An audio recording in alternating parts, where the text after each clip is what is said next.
My name is Beatrice. I'm sitting in a lawyer's office, the air thick with tension. My siblings, Ethan, Lily, and Owen, are here too, their faces a mix of shock and disbelief.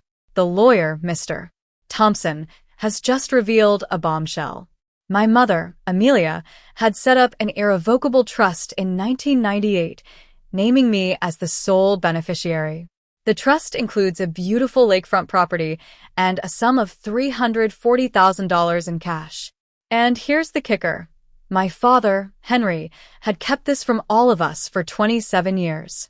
Ethan, the eldest, his face turning red with anger, points at me. This is a fraud. She's made this up to get the money. I stay silent, knowing that the evidence is irrefutable.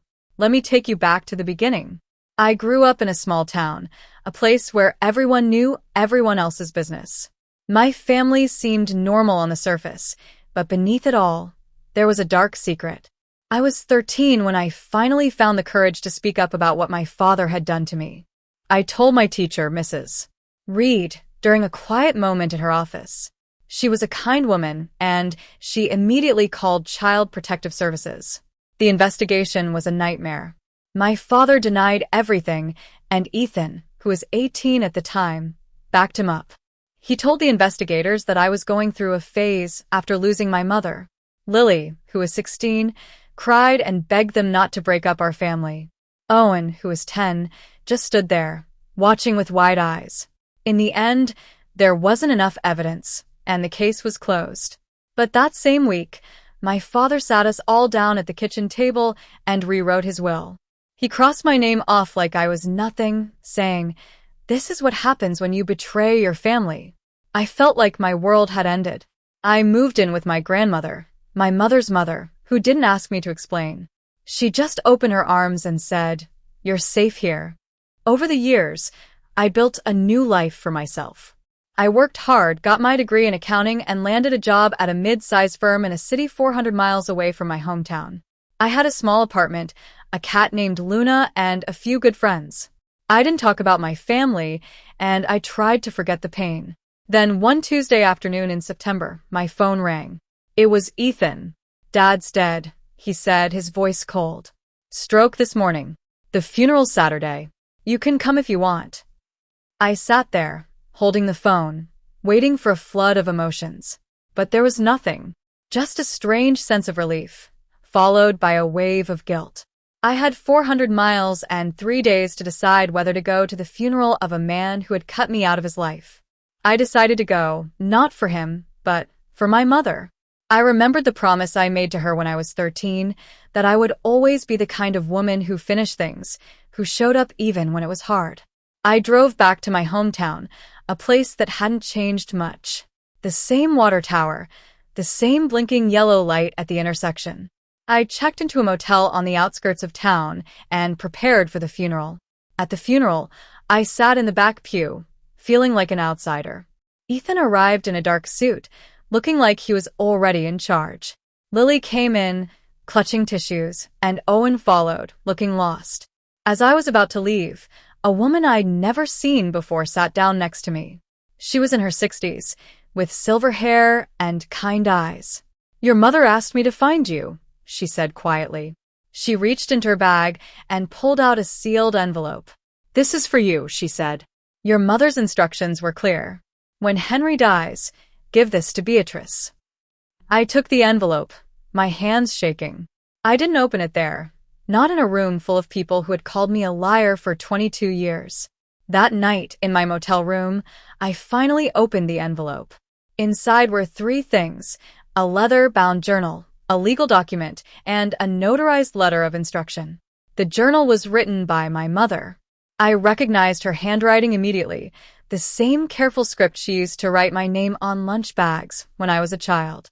I started reading, and as I did, I discovered that my mother had known everything. In August 1998, she wrote that she didn't have much time left. The doctor had given her weeks, maybe 2 months. She knew what my father was doing to me, and she was determined to protect me. On September 1st, 1998, she drove to a nearby town to meet with an estate attorney. She told him she needed to protect her separate property, the lake house, and the cash she'd inherited from her family. He helped her set up an irrevocable trust, with me as the sole beneficiary. On September 5th, she confronted my father. She simply said, "I know." He turned white and left the room without a word. I read these entries with a heavy heart. My mother had been sick, dying of cancer, but she still found the strength to fight for me. The next morning, I called an estate attorney, Mr. Thompson. I brought him the trust document, the journal, and the letter of instruction. He looked at the documents carefully and then said, "This is bulletproof. Your father knew about this trust, and his failure to disclose it to you is fraud."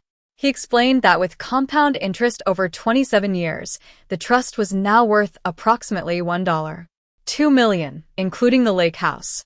Now, here we are in the lawyer's office, the truth finally out. Ethan is still in denial, insisting that it's a conspiracy. Lily is crying, and Owen is looking at me with a new understanding in his eyes. I look at them and say, "Mom didn't leave everything to me. She left her separate property to me because she knew I needed it. The house and the savings from Dad's estate are yours. I'm not touching it."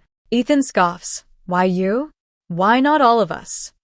I could explain, but I let the journal speak for itself. Lily finally speaks up, her voice trembling. "So, Mom knew?" "She knew, and she didn't tell us." I nod. "She was dying, Lily. She had ovarian cancer, stage 4. She didn't have the time or the strength to fight. So, she did the only thing she could." Owen looks at me and says, "I'm sorry. I was 10 and I didn't understand. I should have asked you." I look at him and say, "I don't hold it against the 10-year-old, but I do hold it against the 25-year-old who never called." Ethan storms out, saying he's going to fight this. Mr. Thompson tells him that contesting the trust would be expensive and almost certainly unsuccessful. After the meeting, Owen catches up with me outside. "Can I read Mom's journal someday?" he asks. I look at him and say, "Not yet, but you asked and that matters." I drive to the lake house, a place I've only seen in pictures. It's just as my mother described it, a small house with cedar siding and a screened porch facing the lake. The property manager, an old woman named Mrs. Jenkins, waves from her porch as I pull in. I walk inside, and the air is cool and still. On the mantel, there are 2 framed photographs, one of my mother as a young woman and one of my grandmother. I sit on the porch and look at the lake, feeling a sense of peace. I bring out the journal and open the last page. It's dated October 2nd, 1998. "Beatrice, if you're reading this, it means he's gone and you survived. I'm sorry I couldn't do more. I should have left him sooner. But I need you to know I believed you before you ever said a word. A mother knows. I set this aside for you, because you will need it. Not the money, the proof. The proof that someone saw you, that someone chose you. I chose you. I choose you. Always. Mom." I close the journal and hold it against my chest, crying like I haven't cried in years. My mother couldn't save me while she was alive, but she saved me from the grave. I decide to claim the trust and donate $100,000 to a child abuse prevention organization. I call Mr.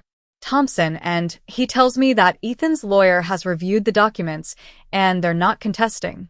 I invite my siblings to the lake house. Ethan comes because he wants to see the property. Lily comes because of the guilt, and Owen comes because he wants to understand. I stand in the living room with the journal in my hands and say, "I didn't ask you here to punish you. I asked you here because you should know the truth. Mom saw what happened to me, and she wrote it all down." I read the last page of the journal aloud. As I read, Owen starts to cry. Lily covers her mouth, and Ethan looks at the floor. After I finish reading, there's a long silence. Ethan finally asks, "Did she say anything about us?" I close the journal and say, "She loved all of you, but she knew who needed help, and she was right."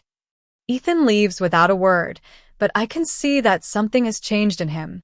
Owen stays behind and asks if he can come back to the lake house. I tell him he can eventually. The paperwork takes 2 weeks, but finally, the trust is mine. I write a check for $100,000 to the Child Abuse Prevention Organization and feel a sense of closure. I go back to my apartment, but I'm not the same person who left. I've finally found the truth, and I've been vindicated. I know that the road to healing will be long, but I'm ready to face it. I sit at my desk at work, looking at the photograph of my mother and me by the lake. I know that she's still with me, guiding me, and choosing me,